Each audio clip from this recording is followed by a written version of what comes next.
In the last of the series, I drive a real Italian thoroughbred, a £66,000 Maserati. Plus we look back to the last millennium and the Yorkshire Motor Festival, where one of the cars on show was a McLaren F1. Porsches. I'm mad for Porsches. I'm here at JCT in Leeds, the biggest car showroom for sports cars in Europe. So let's check out what they've got to offer. This is Sid Bell, manager of specialist cars here at JCT 600 in Leeds. Now this is a Maserati, Sid, and it's a more unusual buy for someone because you don't see that many of them on the road, obviously. That's right. How would you sell me this car then? Well, the Maserati 3200 GT Coupe is a totally new model from Maserati. Recently they were bought out by Ferrari. In fact, this model was launched in September '98, but it's got the combination of looks, speed and back seats that you can actually use for a change.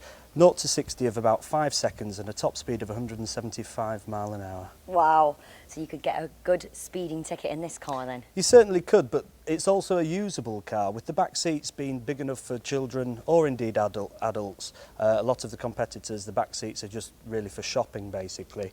You could go grand touring in the car or use it around town. So who would be your ideal customer then for this car? Anybody with enough money. But you'd say that about all the cars then, wouldn't you really? What we tried to do is tailor match the car to the kind of customer. Some people need a two-seater sports car, some people need a day-to-day supercar. Something like the Maserati is a day-to-day supercar.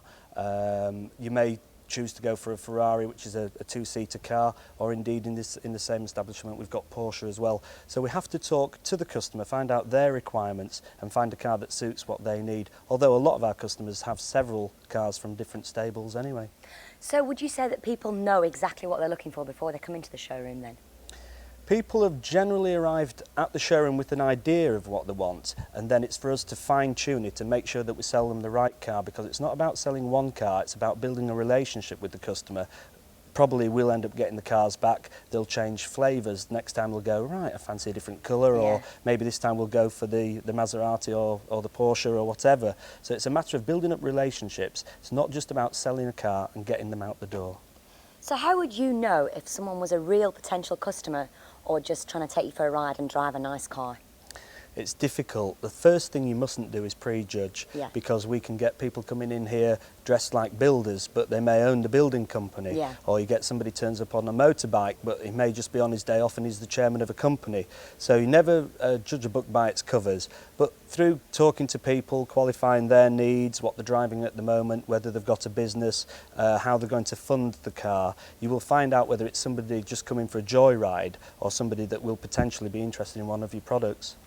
This car runs from about 60 to 66,000, but we've got products here that run from about 20,000 up to 175,000, so you can see the disparity in prices that we've got. We don't do extended test drives, i.e. you can't borrow the car overnight, because we don't do unaccompanied test drives. Simply because the cars that we sell are so fast, they're also very dangerous, and it's our moral and legal obligation to make sure that we're with you when you're driving the car, to show you how it works, how to use the controls and how to use it safely. And do you often get lottery winners in here then? We've had them from time to time, and in fact we've had lottery winners that originally came just to look round the showroom and then came back and bought a car after they'd won the lottery because of the way that we'd looked after them initially.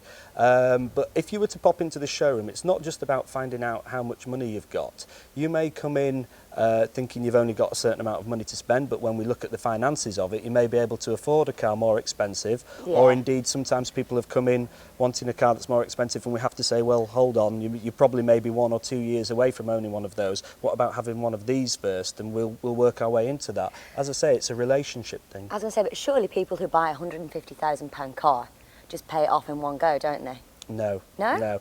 Some people will just do it from their own personal finances, but clever people keep their money, they use their money to make money and fund the cars through financing companies and various other means. Well, if you like Ferraris, this must be your idea of heaven, because take a look around, you're surrounded by them. Now this is the 355. Sell it to me, because you know I'm not a Ferrari woman. Ah, right. 355 GTS. Until recently, the 360 has just taken over from the 355, but until recently, this has been the singularly most successful Ferrari ever made. V8, 3.5 litre, very, very fast. It's combined performance, looks, reliability and style. Now, and you can get the roof off in the summer. You must want it. Well, no, I don't know. I don't like the back. I just don't like the back end of it. The new Ferrari, that on the other hand, Yeah. now that could tickle my fancy. So I wanted to buy one of those. Could I get one straight away? No, you'd be looking at a waiting list that stretches into about 2003. Wow. Yeah. So how many are they making a year then? Ferrari make about 3,500 cars per year for the whole of the world market. Now, if you put that in perspective, Porsche make knocking on 50,000 cars a year. So you can see just how individual a Ferrari is. I'm not knocking a Porsche, but they're for different markets basically. If you think about the 360, the reason you like the back of that is it looks like the 550 Maranello, which is the one that Beckham drives. Yes. The new 360 Modena was launched at the Geneva Motor Show this year. And has already broken sales records. As I say, it's already got a waiting list, and that's a deposited waiting list of 2003. That means people have already paid their deposits and will be waiting until 2003 before they see the cars. And how much would that set me back then? The running from about £102,000 upwards, depending on specification.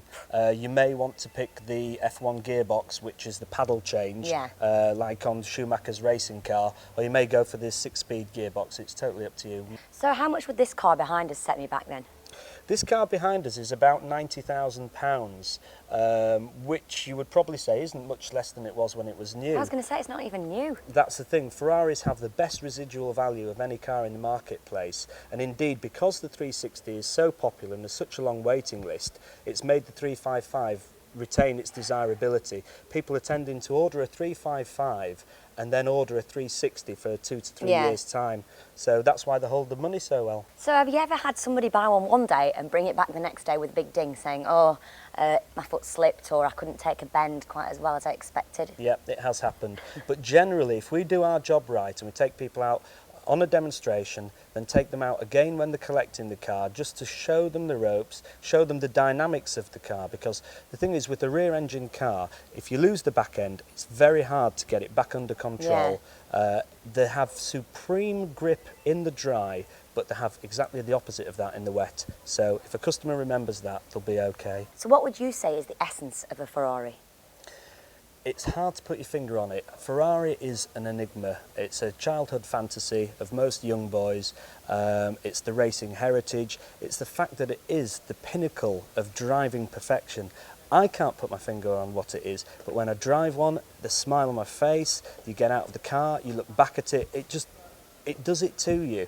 And to actually put it into words would be very difficult. Well, it's poetry in motion in its own right, but it is an enigma. That's all it is. Well, the Maserati was great to drive, with bags of torque and power. But yet again, the weather was rubbish and I didn't really get to put my foot down.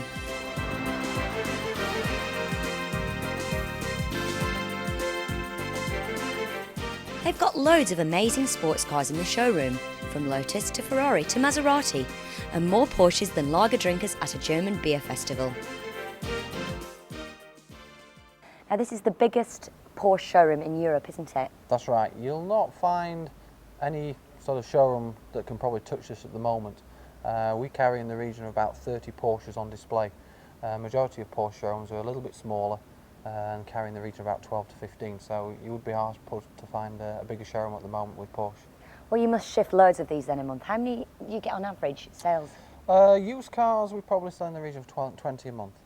And on new, we sort of over a year will deliver in the region of 200.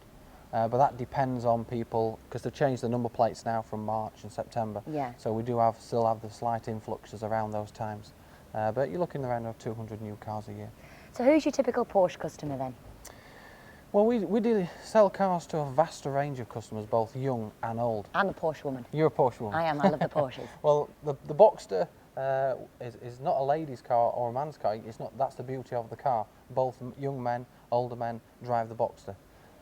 We find people not just have one car, they've got about 3 or 4 cars in the family. And they usually argue over the keys, because the Boxster is a great fun car. And we usually find it is a car which isn't stereotyped to any particular sort of age group. And that's probably the reason why they're so successful. because a vast selection of people drive them. And then you come to the 911, the Carrera, which normally people go for that pure and simply because you can cram 2 people in the back. Yeah. And it is crammed. You wouldn't want to go a long journey, but it just gives you that little bit more room. The one thing with the Porsche, which a lot of people find with performance cars, 30, 40 miles an hour around town, they don't like the car doesn't like it. But with the Porsche, the gears is very smooth and it's quite happy to do 30, 40 miles an hour, but you've got the performance on tap if you want to put your foot down. After the break, it's supercars at the Yorkshire Motor Festival. Hi, I'm at the Yorkshire Motor Festival and you're about to witness the finest display of supercars ever seen in the north of England. But where else would you expect to get your weekly dosage of mouth-watering motoring mayhem? Car Crazy Yorkshire, of course.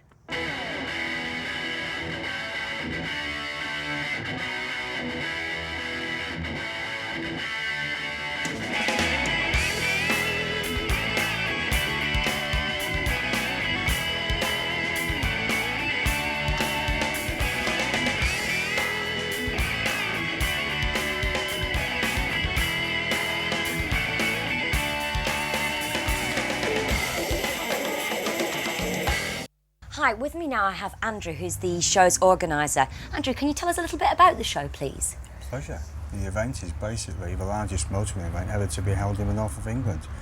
It captures all forms of vehicle history from the last century, from the very, very early days of motoring, all the way right up to the powerful supercars, one of which we've got alongside us now.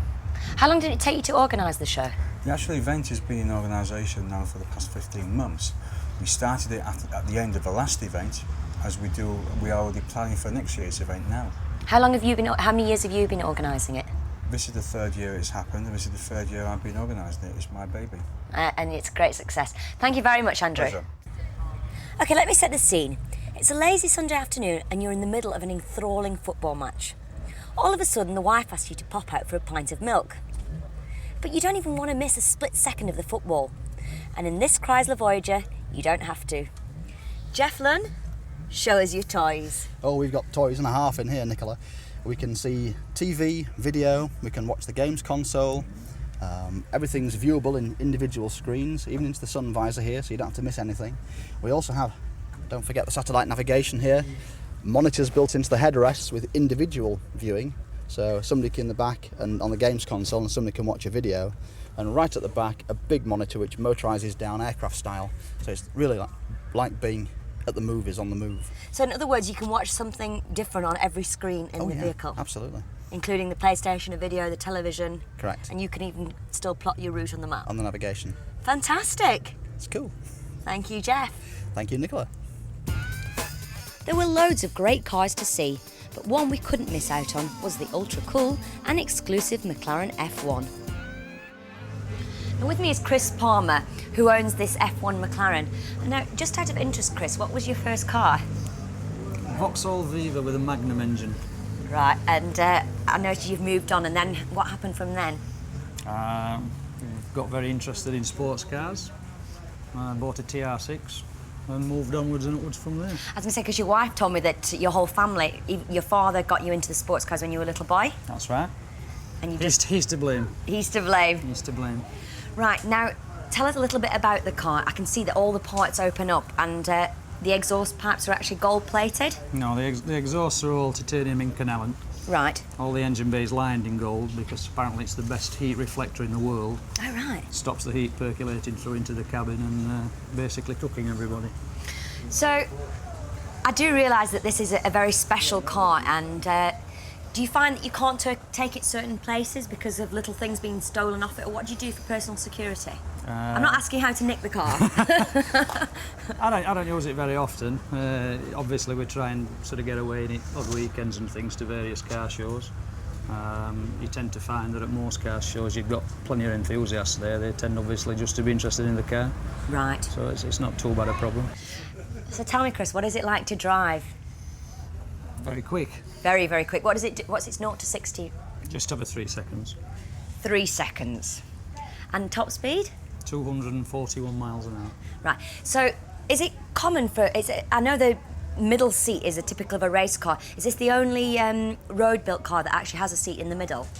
To my knowledge, it's the only road car at the moment. I think Matra made a car 20 years ago that had a central seat. Right, but this is the only one at the moment. So what made you buy this car specifically? Because, I mean, you do have your choice these days of supercars. I think generally it's the technology that's in the car. It's generally got the best of everything in it, and to me it represents the ultimate in sports cars. And that's what you like, sports cars? Yes. And you've even got your wife a sports car that she nips down to Sainsbury's with. Occasionally.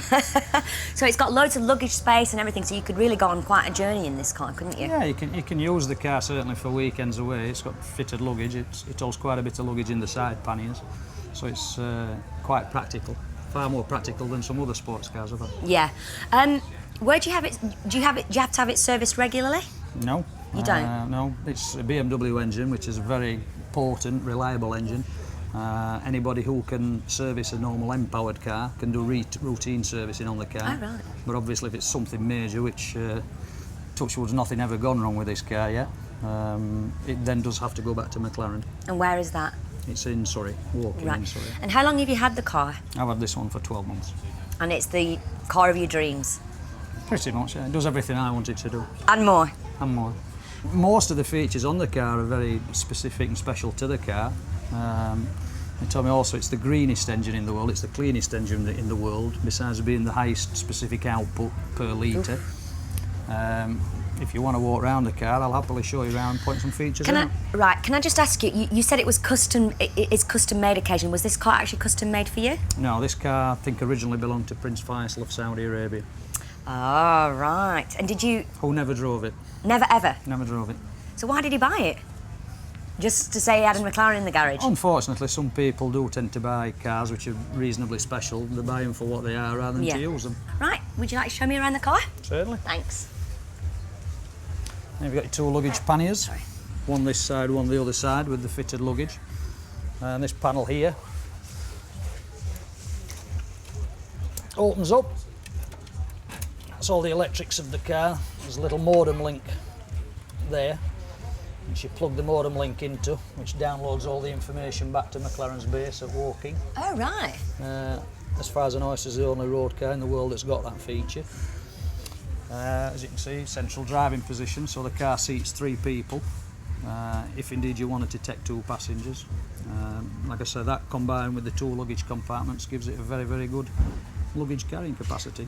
As you can see, the car's entirely carbon fibre in construction. You can see the weave of the carbon. Yes. Do you ever know anybody who's actually crashed one of these cars, and what damage have they done to themselves and the car? I've seen 1 or 2 examples that have been crashed, but I don't personally know anybody that's crashed one, other than racing accidents. Yes. They did build a very successful race version of this car, which won the GT Championship twice and also won at Le Mans in its first attempt. Yes. Although the race car is in fact slower than the road car. The race car, did you hear that, viewers? The race car is actually slower than the road car. Just so we can point that out. So if you actually take it on the Autobahn in Germany, you could really get some power. What's the top speed you've had out of it?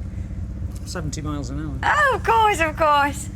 Right, do you want to show us under the front bonnet? Yeah, under the bonnet live the hydraulics. There's a custom-made CD system, a 10-stack CD system, which is made specifically for the car. One of the more famous points on the car is the little titanium toolkit. Oh, yes. Which, much is made of this toolkit, but obviously you hope that you're never going to need it. It is only a toolkit. But as you can see, all the spanners are titanium. If you just have a feel at the weight of that. Light as a feather. You can't even feel it's a spanner. Yeah. You probably couldn't even knock somebody out with that. It's so light, could you? Not really. Not really. So how much does this car weigh then? It weighs just over a tonne. Woo. It gives it a power to weight ratio of about 560 horsepower per tonne, 570 horsepower per tonne. Fantastic. 630 brake horsepower. 630 brake horsepower, wowee. And it's so small inside, it's easy to keep neat and everything. It looks small, but the dimensions of the car are very small, but actually inside there is quite a bit of room. Oh, yeah. Far more room in it than most of the sort of contemporary Ferraris and Lamborghinis and the like. Well, I'm exhausted. It's been a wicked day, so I've decided to come over to the Mercedes stand and get a full body massage. Take it away, Ian. Go.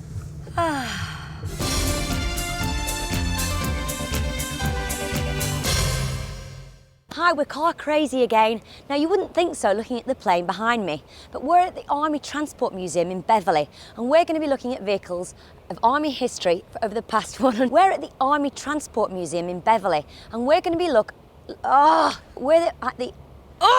we're going Car Crazy again. We're at the Army Transport, Today I'm at the Army Transport Museum in Beverley and I'm going to be looking at an amazing array of and I'm going to be looking at some amazing vehicles that have featured in the Army's history over the past 100 years. I saw that on the telly once. A mad American got a tank from somewhere and he literally crushed car after car, bus after bus. And that's easy. Sorry. Okay, so we can just cut it there, yeah? After bus. So what did you do before this then? I've only been involved on the fringes. I've had a full-time job up till a fortnight ago when I retired. Really? Yes. Oh, well, that's really interesting. And this one is a chap from Sweden. So